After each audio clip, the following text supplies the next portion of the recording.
কাতলা মাছের মাথা দিয়ে অনেক তো ডাল খেয়েছেন, কখনো কি ভেটকি মাছের মাথা দিয়ে ডাল রান্না করে দেখেছেন কেমন টেস্ট হয়?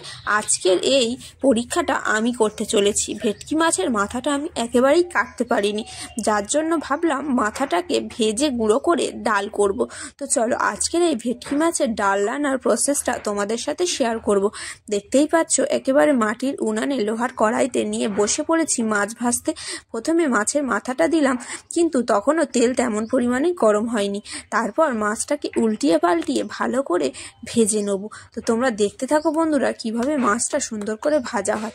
মাছটা কড়াই দেওয়ার সাথে সাথেই কিন্তু যেহেতু বড় মাছ তেলটা একটু ঠিক রাখবে, সে কারণে ঢাকা দিয়ে দিয়ে সব রকম মাছের মাথা এবং মাছের তেলটা দিয়ে সুন্দর করে ভেজে তুলে নিলাম। মাছের মাথাটা ভেজে তুলে নেওয়ার পর কড়াইতে ডাল ভালো করে ধুয়ে এখানে ডাল চাপিয়ে দিয়েছি রান্না হওয়ার জন্য। ডালটা ততক্ষণ ঢাকা দিয়ে ভালো করে ফুটিয়ে নেবো। সিদ্ধ হয়ে গেলে তারপরে অন্যান্য পদ্ধতিগুলো ফলো করব। তো ডালটা কিন্তু আমার এখানে একদম উতলিয়ে গিয়েছে, এবার সিদ্ধ হওয়ার পালা। ডালটা সিদ্ধ হয়ে গেলে এর মধ্যে একে একে কি দিচ্ছি তোমরা দেখতে থাকো। যেভাবে নর্মালি ডাল রান্না করি মাছের মাথা দিয়ে সেভাবেই। তো এখানে আমি দিয়ে দিলাম প্রথমে হলুদ, তারপরে নুন। এখন লঙ্কাটা দেব না, যেহেতু রিয়াং খাবে, তো ওর জন্য আগে তুলে নেবো, নিয়ে তারপর লঙ্কার গুঁড়োটা অ্যাড করব। তো দেখতেই পাচ্ছ এখানে কিন্তু ডালটা সুন্দরভাবে সিদ্ধ হয়ে গেছে। আমি খুন্তি দিয়ে হাতা দিয়ে সব রকম দিয়ে ডালটাকে একদম করে নিচ্ছি, একদম মিহি করে নিচ্ছি। তারপরে মাছের মাথা কিছুটা রেখে দিয়ে বাকি পুরো বেশিরভাগটাই দিয়ে দিয়েছি, দিয়ে ভালো করে নাড়িয়ে চাড়িয়ে নিচ্ছি যাতে মাছের মাথাটাও সিদ্ধ হয়ে যায়।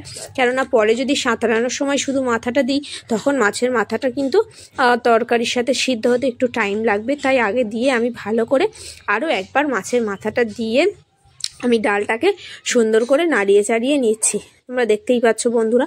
তারপর নাড়ানো চাড়ানোর পর আমরা দিয়ে দেবো জল। জল দেওয়ার আগে আমি কি করব, একটা বাটিতে করে দিয়াঙ্কের জন্য একটু তুলে রাখবো। যেহেতু একেবারেই ঝাল খেতে পারে না, সে কারণে একটু তুলে রেখে দিয়েছি। তোমরাও যাদের বাচ্চা কাচ্চা আছে ঝাল খেতে পারে না তাদের জন্য তুলে রাখতে পারো। তারপর একটু অল্প পরিমাণ জল দিয়ে দেবো, বেশি জল দেওয়ার কোনো রকম প্রয়োজন নেই। যেহেতু মাছের মাথা দিয়ে ডাল, তো এখানে অল্প পরিমাণ জল দিলেই খুব সুন্দর হবে। এবার ডালটা ফুটে এলে ডাল সাঁতলানোর পর, আর সাঁতলানোর মশলা হিসাবে আমি বেশি কিছু নিইনি, শুধু নিয়েছি আদা জিরে বাটা, জিরের গুঁড়ো, আর দেখো এখানে একটু হলুদ কম হচ্ছিল বলে হলুদ গুঁড়ো, লঙ্কা গুঁড়ো এবার আমি অ্যাড করে দিলাম, যেহেতু তুলে রেখে দিয়েছি দিয়াঙ্কের জন্য। এবার দেখো কালারটা ডালের একদম চেঞ্জ হয়ে গেছে। এবার আসল মশলা তৈরি করব। মশলা তৈরি করার পর যখন ডালটা দেবো তখন আরও সুন্দর লাগবে। তো এখানে কিন্তু ডালটা সুন্দর করে ফুটলে আমি নিয়েছি, তোমরা জোগাড় করে নেবে পেঁয়াজ, আদা বাটা, আদা জিরে বাটা আর জিরের গুঁড়ো, যদি গরম মশলা থাকে তো আরও ভালো। তারপর কড়াইটা হালকা পরিষ্কার করে নিয়ে এর মধ্যে আমি দিয়ে দিচ্ছি তেল দেবো, আর ফোড়নে দেবো জিরে, শুকনো লঙ্কা আর একটা পেঁয়াজ। তো এগুলো দিলেই হয়ে যাবে, বেশি রিচ তো করবো না, যার জন্য আদা রসুন এগুলো বেশি দেবো না। আর রসুনের বেলায় আমি রাখছি না, যেহেতু রসুনের গন্ধ দিলে পুরো ডালের টেস্টটাই নষ্ট হয়ে যাবে। তো এখানে জিরে আর শুকনো লঙ্কা দিয়ে দিয়েছি ফোড়নে। আর কি দেবো বলো তো বন্ধুরা, পেঁয়াজ দেবো।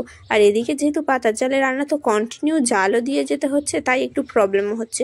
এখানে দেখো এবার পেঁয়াজ দিয়ে দিলাম। পেঁয়াজটা কিন্তু একদম সুন্দর করে লাল করে ভেজে নিতে হবে। এখানে পেঁয়াজটা ভাজার ওপরে কিন্তু তরকারির ফ্লেভারটাও এখানে নির্ভর করছে। আমরা সাধারণত মুসুর ডাল খাই, তাতে পেঁয়াজ একটু কাঁচা কাঁচা থাকলেও আমাদের কোনো প্রবলেম হয় না, বাট এই ডালে একটু পেঁয়াজটা আমি ভালো করে ভেজে নেওয়ার চেষ্টা করব, তোমরাও তাই করবে। তো দেখো পেঁয়াজটা কিন্তু এখানে সুন্দর করে আমার ভেজে নেওয়া হচ্ছে। তারপরে আমি দিয়ে দেবো যে আদা জিরে বাটাটা, সেটা আমি এটার মধ্যে দিয়ে দিচ্ছি, দিয়ে হালকা করে নাড়াবো। যেহেতু আদা বেশি ভাজলে তিতো হয়ে যায়, সেই জন্য হালকা করে আদা জিরে ভেজে নিয়ে ডালটাকে একদম সাঁতাল দিয়ে দিচ্ছি।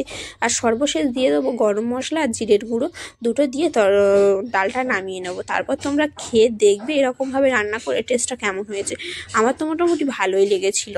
কাতলা মাছের মাথা দিয়ে সবসময় ডাল খাই, সেটা তো অসাম লাগে, বাট এই প্রথমবার ভেটকি মাছের মাথা দিয়ে রান্না করে দেখলাম। এবার দেখো গরম মশলা জিরের গুঁড়োটা দিয়ে দিলাম। রান্নার রেসিপিটা কেমন হয়েছে তোমরা সবাই কিন্তু কমেন্ট করে জানাবে।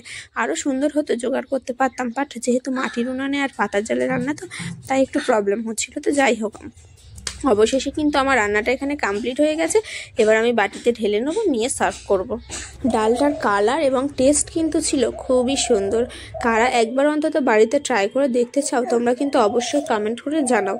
ঠিক আছে বন্ধুরা, বাই বাই, সবাই ভালো থাকবে, সুস্থ থাকবে, আর চ্যানেলটাকে সাবস্ক্রাইব করে সবাই কিন্তু পাশে থাকবে। ধন্যবাদ বন্ধুরা।